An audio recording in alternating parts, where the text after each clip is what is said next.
नमस्कार दोस्तों, आज हम लोग अपने 5वें लेक्चर में देखेंगे जो हम लोग टर्मिनोलॉजी पढ़ रहे थे उसी के आगे हम लोग कंटिन्यू करेंगे। तो आइए सभी लोग जल्दी से क्लासेस हम लोग स्टार्ट करते हैं। और हम लोग पिछले क्लास में हम लोग यहाँ तक पढ़ लिए थे सेल्स रिटर्न क्या होता है। सेल्स रिटर्न मतलब जो हम कस्टमर को गुड्स बेचते हैं वो जो रिटर्न कर देता है उसको हम सेल्स रिटर्न के नाम से जानते हैं, ठीक है ना। तो आज हम लोग उसी के आगे कंटिन्यू करेंगे। तो सबसे पहले तो आप लोग पिछली क्लास अगर जो भी 4 क्लास नहीं ज्वाइन किए थे अगर आप उसको जाके ऐप में से वीडियो पूरा देख लीजिए, उसके बाद आएंगे तो आपको ज़्यादा क्लियर समझ में आएगा, ठीक है। तो इसमें क्या है आपका स्टॉक। स्टॉक मतलब क्या होता है, value of goods remaining unsold at the end of accounting year with the business entity. कह रहा है कि बिजनेस में जो अनसोल्ड गुड्स होता है उसको हम लोग क्या बोलते हैं, स्टॉक के नाम से जानते हैं। अब वो ओपनिंग भी हो सकता है और क्लोजिंग हो सकता है ना। तो जो मेरे बिजनेस में अनसोल्ड है उसको तो बोलेंगे स्टॉक, वही ईयर के स्टार्टिंग में बोलेंगे ओपनिंग स्टॉक और ईयर के एंड में बोलेंगे क्लोजिंग स्टॉक। इन्वेंट्री क्या होता है, स्टॉक और इन्वेंट्री में डिफरेंस क्या होता है। इन्वेंट्री मेरे दोस्तों, इन्वेंट्री में हम लोग क्या करते हैं कि जैसे हम कोई नया चीज बना सके, जैसे रॉ मटेरियल WIP होता है, और स्टॉक में गुड्स बन गई होती है उसमें लेबलिंग वगैरह करके उसको ट्रेड करने के पर्पज से जो मेरे पास बचा रहता है उसको बोलेंगे स्टॉक, और जिससे नया चीज अभी बनाया जाएगा उसको बोलते हैं inventory. In case of manufacturing concern, manufacturing company के केस में आपका क्या क्या होता है, इन्वेंट्री ऑफ रॉ मटेरियल है ना, inventory of WIP, inventory of finish goods और inventory of stock in trade. कहने मतलब कि जब एकदम जिससे कोई भी चीज अभी बनना बाकी है कंप्लीट रूप से, उसमें भी कोई काम ही नहीं लगा है, उसको जो मेरे पास बचा हुआ है उसको बोलेंगे रॉ मटेरियल। और जिसमें काम चल रहा है बट कुछ कंप्लीट है कुछ कंप्लीट नहीं है उनको बोलेंगे WIP, वर्क इन प्रोग्रेस। और जो काम कंप्लीट हो गया है बस वो पैकेजिंग करने के लिए रह गया है उसको बोलेंगे फिनिश स्टॉक, है ना, या फिनिश इन्वेंट्री। फिर उसके बाद जब वो इन्वेंट्री कंप्लीट हो जाएगा लेबलिंग वगैरह पैकिंग वगैरह करके जिसको हम बेच सकते हैं, फिर वही इन्वेंट्री कन्वर्ट होकर स्टॉक बोला जाता है। क्लियर है ना।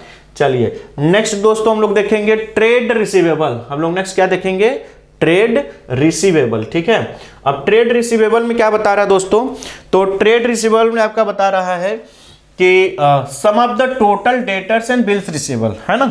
जैसे सन्ड्री डेटर्स होता था, सन्ड्री क्रेडिटर होता था। Sundry means combined of debtors या कंबाइंड ऑफ क्रेडिटर, मतलब जैसे 10 लोगों से पैसे लेने हैं तो बैलेंस शीट में हम 10 लोगों का नाम लिखेंगे, राम श्याम मोहन ऐसे, तो बैलेंस शीट बहुत ही भी हो जाएगा। हम लिखते हैं सन्ड्री डेटर्स, उसमें सभी डेटर्स के पैसा एक साथ ऐड कर देते हैं। तो उसी तरीके से अब एक नया कॉन्सेप्ट आया है ट्रेड रिसीवेबल, मतलब जो बाहरी लोगों हमको रिसीव करना है। जैसे जो मेरा बिजनेस है वो हमको जो आउटसाइडर से पैसे रिसीव करने हैं उसको हम ट्रेड रिसीवेबल बोलते हैं। जिसके बदले हमने कोई डॉक्यूमेंट कोई इंस्ट्रूमेंट नहीं लिखा है वो जनरली डेटर्स होते हैं, हाँ, जिनसे पैसे लेने हैं और वो पैसे एज ए प्रूफ है कि हाँ बिल हमने लिखा था उन्होंने एक्सेप्ट किया है। तो दोनों को ट्रेड रिसीवेबल में क्या क्या आते हैं, डेटर्स प्लस बिल्स रिसीवेबल दोनों इंक्लूड होते हैं, ठीक है ना।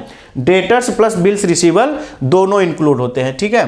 तो अब आपका बता रहा है कि ट्रेड रिसीवेबल में sum of total debtor and bills receivable.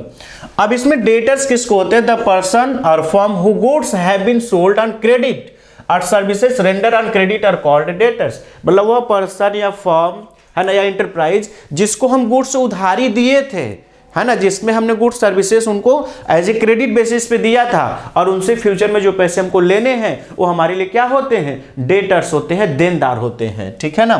Bills रिसीवल, bills रिसीवल भी हम गुड्स या फिर सर्विसेज या फिर पैसे से उधारी दे देते हैं, फिर उनसे एक रिटेन फॉर्म में लिखवा लेते हैं कि हाँ हमने आपसे 10,000 रुपये लेने हैं। वो बोलता है ठीक है इसमें जो बात लिखी गई है सही है, ठीक है ना। तो उससे जो पैसे मिलने वाले होते हैं फिर वो क्या हो जाता है, डेटर से कन्वर्ट होकर बिल्स रिसीवेबल में कन्वर्ट हो जाता है। Bills of exchange accept by the debtors are amount of which will be received on the specific date, मतलब एक पर्टिकुलर डेट पे जो उससे पैसे लेने होते हैं उसको हम लोग क्या बोलते हैं, बिल्स रिसीवेबल। ट्रेड पेबल्स क्या होता है दोस्तों, sum of total creditor and bills pay. जो हमारा बिजनेस है, जैसे सपोज करते हैं मेरा बिजनेस है, जो हमको आउटसाइडर को पेमेंट करना है, ठीक है ना, जो हमको आउटसाइडर को पेमेंट करना है, ठीक है, तो वो हमारे लिए क्या होते हैं, ट्रेड पेबल्स। अब ध्यान रखिएगा, जो ट्रेड पेबल्स होंगे उनको हम कितनी तरीके से पेमेंट कर सकते हैं। तो पहला नंबर होगा कि उनसे हमने गुड्स या पैसे या फिर कुछ मनी सप्लाई हमारे पास आया हुआ है, उसके रिटर्न में हमने कोई सिक्योरिटी नहीं रखा है, तो हमारे लिए क्या होते हैं, क्रेडिटर होते हैं। हमारे लिए क्या होते हैं, क्रेडिटर होते हैं, ठीक है ना। और जिनसे हमने गुड्स वगैरह उधारी खरीदा है और उन्होंने बिल हमारे ऊपर लिखा था, हमने उसको एक्सेप्ट कर लिया है, तो वही बिल हमारे लिए क्या होता है, बिल्स पेबल हो जाएगा। अगर के बिल के जरिए हमको पैसा मिलेगा तो बिल्स रिसीवेबल, अब बिल के जैसे पैसे पेड करने होंगे तो बिल्स पेबल। तो ट्रेड पेबल्स में दोनों आते हैं, बिल्स पेबल और क्रेडिटर दोनों आते हैं। अब क्रेडिटर किसको बोलते हैं, क्रेडिटर इज ए पर्सन और enterprise to whom an enterprise owes amount, owes मतलब जिनसे हम उधारी लेते हैं, अगेंस्ट क्रेडिट परचेज मतलब जिनका पैसा बकाया है credit purchase of goods and services taken, है ना। उसमें सर्विस हमने दिया था, गुड्स दिया था डेटर के केस में, इसमें हम सर्विस और गुड्स मतलब सर्विस ले रहे हैं तो गुड्स परचेज कर रहे हैं क्रेडिट बेसिस पे, उधारी बेसिस पे, तो हमारे लिए क्या होते हैं, क्रेडिटर होते हैं, ठीक है ना। बिल्स पेबल क्या होता है, bills of exchange accepted by the person enterprise the amount which will be payable on the specific, मतलब जो हमको पेड करना होगा और जो रिसीव करना होगा बिल्स रिसीवेबल, और जो पेड करना होगा वो बिल्स पेबल होता है। कॉस्ट क्या होता है, amount of expenditure incurred on specific article, मतलब किसी एक यूनिट को बनाने पे होने वाले सभी उस पे खर्चे कंबाइंड रूप से लागत के नाम से जाने जाते हैं, ठीक है ना। जैसे सपोज कर दो कि ये मार्कर ही अगर बना होगा तो इसके ऊपर का चीजें कहीं और बना होगा, अंदर की चीजें कहीं और, कंबाइंड रूप से इसको मिला के एक मार्कर हमने बना दिया, तो इसको हम लोग इस पे मार्कर पे बनने वाले सभी खर्चों को कंबाइंड रूप से एक बोलेंगे कि इस पे 2 रुपए का लागत आया होगा, ठीक है ना। तो वही बता रहा कि कॉस्ट क्या होता है कि एक पर्टिकुलर आर्टिकल, प्रोडक्ट या फिर यूनिट पे या फिर एक एक्टिविटी पे लगने वाले सभी खर्चे को कंबाइंड रूप से लागत के नाम से जाना जाता है। वाउचर क्या होता है, वाउचर एक it is a written document prepared by the account providing the evidence of the business, ध्यान रखना evidence, business transaction, cash memo, purchase bills, sales pay slip, ठीक है ना। अब इसमें बता रहा है कि वाउचर्स क्या होता है, वाउचर एक डॉक्यूमेंट होता है जो आपको ऑथेंटिकेट मतलब कि जो आपको प्रूफ करता है कि एविडेंस के रूप में कि हाँ आपने गुड्स बेचा था तो आपका प्रूफ है, आपने गुड्स खरीदा था तो आपका एक प्रूफ है ना, आपने किसी को पैसे दिए तो आपके पास एक प्रूफ है कि आपको रसीद मिला है या तो आपने रसीद दिया होगा, ठीक है ना। चलिए, गुड्स क्या होता है, जिसमें हम बिजनेस करते हैं, जिस किसी भी थिंग्स में हम बिजनेस करेंगे वो हमारे लिए गुड्स हो जाएगा। जैसे अगर हम मार्कर का बिजनेस करेंगे तो मार्कर हमारे लिए क्या हो जाएगा, गुड्स हो जाएगा। अगर हम चेयर बेचते हैं तो चेयर हमारे लिए क्या हो जाएगा, गुड्स हो जाएगा। अगर हम फर्नीचर के डीलर हैं तो फर्नीचर हमारे लिए क्या हो जाएगा, गुड्स हो जाएगा। कहने मतलब जिस भी कमोडिटी, जिस भी थिंग्स में अगर हम गुड्स हम सेल परचेस करते हैं हमारे लिए क्या होता है, गुड्स हो जाता है ना। Goods are the physical item of the trade that are the purchase to be, मतलब जिसको हम खरीदेंगे फिर बेचेंगे, खरीदेंगे बेचेंगे, हमारे लिए क्या होता है, गुड्स होता है। डिस्काउंट क्या होता है, any type of reduction in the price of the goods by the business entity. करा any type of the reduction, reduction मतलब कि जो गुड्स के प्राइस में कोई भी तरीके से उसके प्राइस में होने वाले कमी को हम लोग क्या बोलेंगे, डिस्काउंट बोलेंगे ना। किसी भी टाइप्स के किसी भी जरिए से गुड्स के प्राइस में होने वाले कमी को हम लोग क्या बोलते हैं, डिस्काउंट बोलते हैं, ठीक है ना। डिस्काउंट क्या होता है मेरे दोस्त, मेरे यार, डिस्काउंट का मतलब क्या होता है कि जो बिजनेसमैन अब किसी कस्टमर को गुड्स जब बेचता है या उससे पैसे लेने होते हैं तो कुछ पैसा रिलैक्सेशन में छोड़ देता है, उसको हम डिस्काउंट के नाम से जानते हैं। अब डिस्काउंट बेसिकली क्या क्या दो टाइप्स के होते हैं, ट्रेड डिस्काउंट होता है और एक कैश डिस्काउंट होता है। क्या क्या होता है, एक ट्रेड डिस्काउंट होता है और एक कैश डिस्काउंट होता है, ठीक है ना। तो कैश डिस्काउंट का मतलब क्या होता है, ट्रेड डिस्काउंट का मतलब होता है, इसको हम लोग समझेंगे। जैसे सपोज करते हैं कि एक बिजनेसमैन है मिस्टर ए, ठीक है ना, इसके पास ए बिजनेसमैन है, ठीक। अब इसके पास कोई पर्सन जाता है, मान लेते हैं बी जाता है, कौन जाता है, बी जाता है। अब ये जाएगा तो मुंह बना लेगा, कहेगा कि देखो 1000 का चीज है, ठीक है। ए मुंह बना लेगा, नहीं 1000 का नहीं है, हम तो कहेगा अच्छा चलो ठीक है, सबके लिए हम फ्लैट रेट 20% कर देते, तुमको भी कर देंगे, कहेगा नहीं तो और 25%, 30%। कहने का मतलब जब गुड्स परचेज करेंगे उसी समय जो हम रिलैक्सेशन दे देंगे, जब गुड्स परचेज करेंगे उसी समय जो रिलैक्सेशन मिलेगा तो उसको बोलेंगे ट्रेड डिस्काउंट, या जो गुड्स सेल करने के पर्पज से, आपको समझ में आ गया होगा।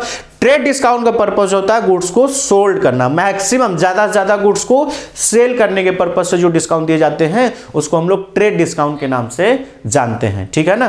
जो ज्यादा से ज्यादा हम लोग गुड्स को सोल्ड करने के पर्पज से डिस्काउंट देते हैं उसको ट्रेड डिस्काउंट के नाम से जानते हैं। Discount is allowed by the seller to its customer at a fix percentage on the list और कैटलॉग प्राइस, है ना।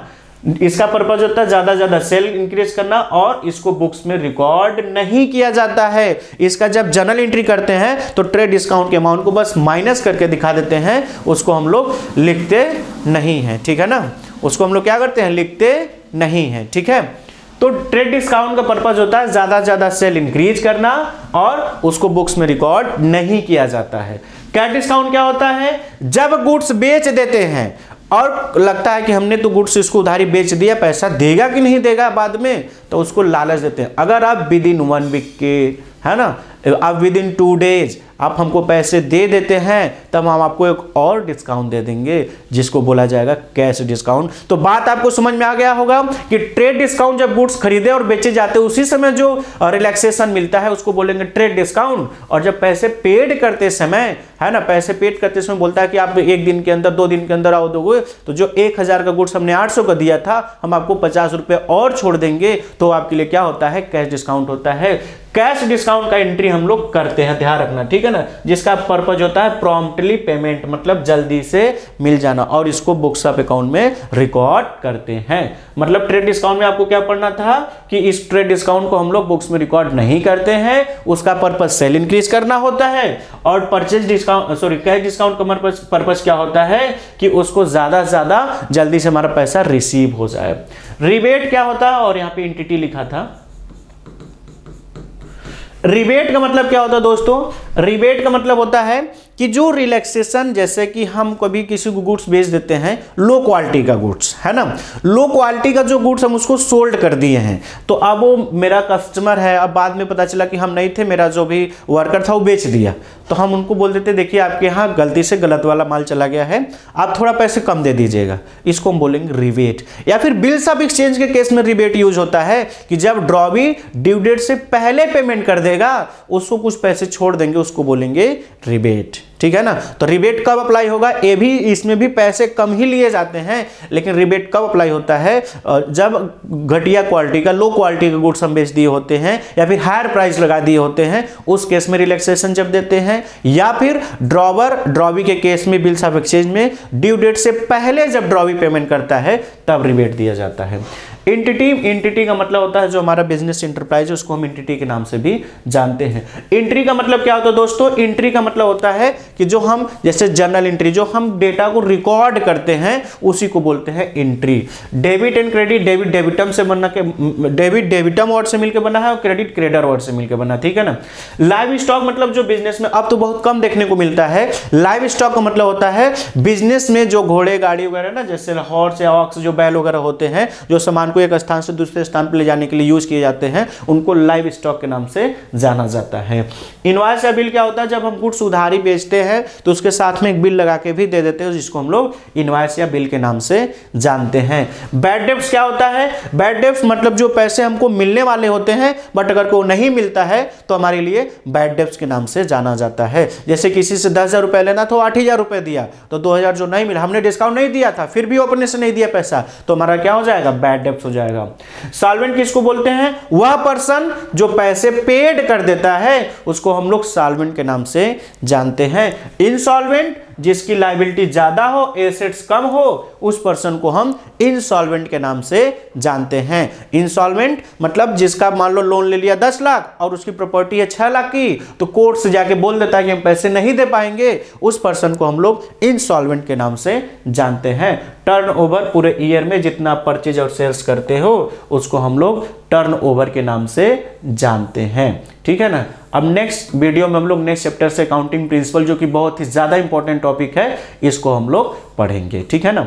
तो इस वीडियो में इतना ही, और नेक्स्ट इसके पहले का जो भी वीडियो था उसको आप देख लीजिएगा। अगर यह वीडियो YouTube पे अपलोड है। तो इस वीडियो को ज़्यादा से ज़्यादा लाइक करिएगा, शेयर करिएगा, और आप हमारे यहाँ BSU बनारस हिंदू यूनिवर्सिटी का फर्स्ट रैंक लाने वाले बच्चे के साथ साथ हजारों बच्चे पढ़ रहे हैं। तो इसके लिए आप हमारे कोर्स को, पेड कोर्स को ज्वाइन करिए, अल्पाइन क्लासेस ऐप को डाउनलोड करिए, टेलीग्राम को ज्वाइन करिए, और वहां पे जाके अल्पाइन प्ले स्टोर से जाके अल्पाइन क्लासेस ऐप को डाउनलोड करेंगे। फिर ऐप में एक स्टोर सेक्शन है, उसमें जाके आप कोर्सेज को एक्सेस कर सकते हैं, या फिर आप इस नंबर पे कांटेक्ट करेंगे तो भी आपका कोर्स ज्वाइन करा दिया जाएगा, 6394991271। ठीक है ना। तो इस नंबर पे आप कभी भी कोई भी प्रॉब्लम हो आप व्हाट्सएप करें, और कोर्स को आप एक बार जाके जरूर देखें। उसमें बहुत सारी चीजें फ्री के भी अवेलेबल है और कुछ पेड कोर्स है, और पेड कोर्स आपके लिए बहुत ही मिनिमम, जब तक एंट्रेंस एग्जाम हो नहीं जाएगा तब तक हम आपको पूरा complete video lecture, revisional video lecture, MCQ का वीडियो, टेस्ट सीरीज 50 से ज्यादा, ठीक है, उसके साथ ही साथ आपको कंप्लीट बुक आपके घर पे जाएगा। व्हाट्सएप ग्रुप में गर्ल्स अलग, बॉयज अलग ऐड किए जाते हैं। आपको कभी भी डाउट होगा आप क्वेश्चन को व्हाट्सएप करेंगे और आपका आंसर तुरंत नहीं तो आपको 2-4 घंटे नहीं, 1 दिन के अंदर दे दिया जाएगा। ठीक है ना। तो वीडियो को ज्यादा से ज्यादा शेयर करें, लाइक करें। Thank you very much.